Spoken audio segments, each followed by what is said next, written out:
Hi friends, MP cooking ಬ್ಲಾಗ್ಗೆ ಸ್ವಾಗತ. ನಾನಿವತ್ತು ಬೆಳಗಿನ ಬ್ರೇಕ್ಫಾಸ್ಟ್ ಮಾಡ್ತಾ ಇದ್ದೀನಿ. ಅದೇನಪ್ಪ ಅಂತಂದರೆ ಮೊಟ್ಟೆ ಅವಲಕ್ಕಿ. ನಾನಿಲ್ಲಿ ತಗೊಂಡಿರೋಂಥದ್ದು ಗಟ್ಟಿ ಅವಲಕ್ಕಿ. ಇದನ್ನು ನೀರಾಕಿ ಈ ಕ್ಲೀನಾಗಿ ವಾಶ್ ಮಾಡ್ಕೊತಾ ಇದ್ದೀನಿ.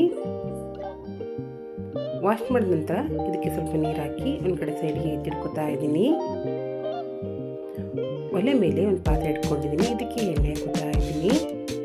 ಎಣ್ಣೆ ಬಿಸಿಯಾದ ನಂತರ 2 ಮೊಟ್ಟೆನ ಹೊಡೆದು ಇದಕ್ಕೆ ಹಾಕೋತಾ ಇದ್ದೀನಿ. ಈ ರೀತಿ ಮೊಟ್ಟೆ ಕೂಡ ಚೆನ್ನಾಗಿ ಬೇಯ್ಕೋಬೇಕು.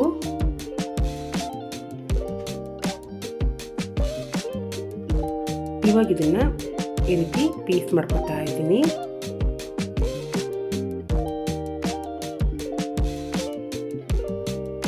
ಎಲ್ಲನೂ ಕೂಡ ಈ ರೀತಿ ಪೀಸ್ ಮಾಡ್ಕೋಬೇಕು.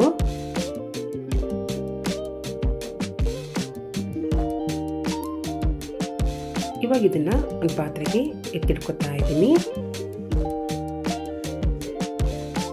ಮತ್ತು ಅದೇ ಪಾತ್ರೆಗೆ ಎಣ್ಣೆ ಹಾಕೋತಾ ಇದ್ದೀನಿ.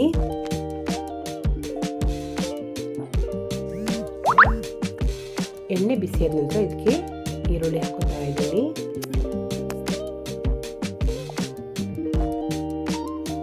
ಕ್ಯಾರೆಟ್ ಹಾಕೋತಾ ಇದ್ದೀನಿ.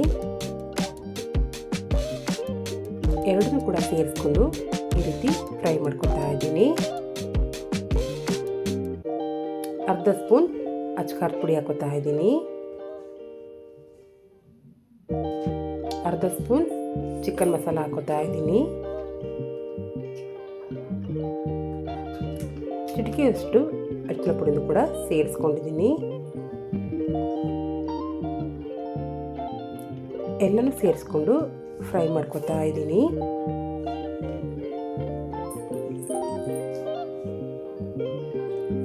ಹಸಿ ವಾಸನೆ ಎಲ್ಲ ಹೋಗಬೇಕು, ಅಲ್ಲಿವರೆಗೂ ಫ್ರೈ ಮಾಡ್ಕೊಂಡಿದ್ದೀನಿ. ಇವಾಗ ನೆನೆಸಿರೋಂತಹ ಅವಲಕ್ಕಿನೂ ಕೂಡ ಸೇರಿಸ್ಕೊತಾ ಇದ್ದೀನಿ.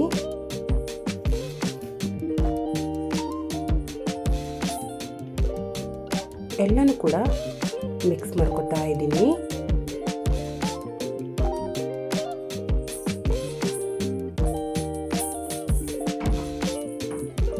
ಈಗ ರೆಡಿ ಮಾಡ್ಕೊಂಡಿದ್ದೀನಿ. ಇವಾಗ ಪೀಸ್ ಮಾಡ್ಕೊಂಡಿರೋಂತಹ ಮೊಟ್ಟೆನೂ ಕೂಡ ಸೇರಿಸ್ಕೊಂಡಿದ್ದೀನಿ.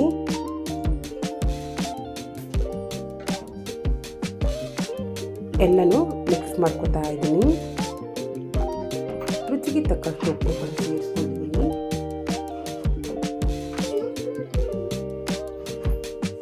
ನಂತರ ಇವಾಗ ಕೊತ್ತಂಬರಿ ಸೊಪ್ಪನ್ನು ಕೂಡ ಹಾಕೊಂಡಿದ್ದೀನಿ.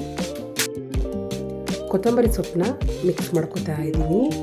ತುಂಬ ಅಂದರೆ ತುಂಬಾ ಪರ್ಫೆಕ್ಟ್ ಆಗಿರುತ್ತೆ. ಖಂಡಿತವಾಗ್ಲೂ ಈ ವಿಧಾನದಲ್ಲಿ ಒಂದ್ಸಲ ಟ್ರೈ ಮಾಡಿ ನೋಡಿ. ಇವಾಗ ಇದಕ್ಕೆ ಫ್ರೈ ಮಾಡ್ಕೊಂಡಂತಹ ಗೋಡಂಬಿನ ಸೇರಿಸ್ಕೊತಾ ಇದ್ದೀನಿ. ಎಲ್ಲನೂ ಮಿಕ್ಸ್ ಮಾಡ್ಕೊತಾ ಇದ್ದೀನಿ. ಅತಿ ಕಡಿಮೆ ಸಮಯದಲ್ಲಿ ರುಚಿಕರವಾದಂತಹ ಮೊಟ್ಟೆ ಅವಲಕ್ಕಿನ ನಾವು ರೆಡಿ ಮಾಡ್ಕೋಬೋದು. ಇವಾಗ ಇದ್ರ ಮೇಲೆ ಸ್ವಲ್ಪ ನೀರನ್ನು ಕೂಡ ಹಾಕೋತಾ ಇದ್ದೀನಿ. ಸ್ವಲ್ಪ ಅವಲಕ್ಕಿ ಅರಳಬೇಕು, ಅದಕ್ಕೋಸ್ಕರ ಸ್ವಲ್ಪ ನೀರನ್ನು ಕೂಡ ಹಾಕೋತಾ ಇದ್ದೀನಿ.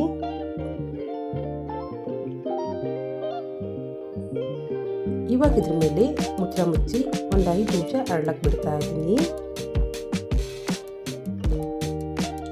ಮುಚ್ಚಳ ಕೂಡ ತೆಗೆದಿದ್ದೀನಿ.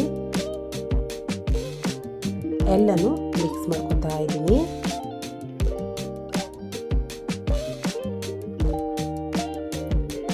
ಫೈನಲ್ ಆಗಿ ಮೊಟ್ಟೆ ಅವಲಕ್ಕಿ ರೆಡಿ ಆಯಿತು. ಇದಕ್ಕೆ ಯಾವುದೇ ರೀತಿ ಜಾಸ್ತಿ ಟೈಮ್ ಬೇಕಾಗೋದಿಲ್ಲ. ಅತಿ ಕಡಿಮೆ ಸಮಯದಲ್ಲಿ ರೆಡಿ ಮಾಡ್ಕೋಬೋದು. ಇವಾಗ ಇದನ್ನು ಪ್ಲೇಟ್ಗೆ ಹಾಕೋತಾ ಇದ್ದೀನಿ. ಒಂದೇ ರೀತಿ ಅವಲಕ್ಕಿ ಮಾಡ್ಕೊಂಡು ತಿನ್ನೋದಕ್ಕಿಂತ ಈ ರೀತಿ ಡಿಫ್ರೆಂಟಾಗಿ ಸಲ ಮಾಡ್ಕೊಳ್ತೀನಿ ನೋಡಿ. ತುಂಬಾ ರುಚಿಕರವಾಗಿರುತ್ತೆ. ಅತಿ ಕಡಿಮೆ ಸಮಯದಲ್ಲಿ ಅತಿ ಕಡಿಮೆ ಇಂಗ್ರೀಡಿಯೆಂಟ್ಸಲ್ಲಿ ನಾವು ರೆಡಿ ಮಾಡ್ಕೋಬೋದು. ಫೈನಲ್ ಆಗಿ ಬೆಳಗಿನ ಬ್ರೇಕ್ಫಾಸ್ಟ್ ರೆಡಿ ಆಯಿತು. ನೀವು ಕೂಡ ಈ ವಿಧಾನದಲ್ಲಿ ಒಂದ್ಸಲ ಟ್ರೈ ಮಾಡಿ ನೋಡಿ. ತುಂಬಾ ಸೂಪರ್ ಆಗಿರುತ್ತೆ. ಯಾವುದೇ ರೀತಿ ಜಾಸ್ತಿ ತರಕಾರಿ ಕಟ್ ಮಾಡೋ ಹಾಗಿಲ್ಲ. ಹಾಗೆ ಮಸಾಲೆ ಇಂಗ್ರೀಡಿಯೆಂಟ್ಸ್ ಕೂಡ ಹಾಕೋ ಹಾಗಿಲ್ಲ. ತುಂಬಾ ಪರ್ಫೆಕ್ಟ್ ಆದಂತಹ ಅವಲಕ್ಕಿನ ನಾವು ಮಾಡ್ಕೋಬೋದು. ನನ್ನ ರೆಸಿಪಿ ಇಷ್ಟ ಆದರೆ ಪ್ಲೀಸ್ ಲೈಕ್ ಮಾಡಿ, ಸಬ್ಸ್ಕ್ರೈಬ್ ಮಾಡಿ, ಪಕ್ಕದಲ್ಲೇ ಕಾಣುವಂತಹ ಬೆಲ್ ಐಕನ್ ಕೂಡ ಪ್ರೆಸ್ ಮಾಡಿ. Thank you.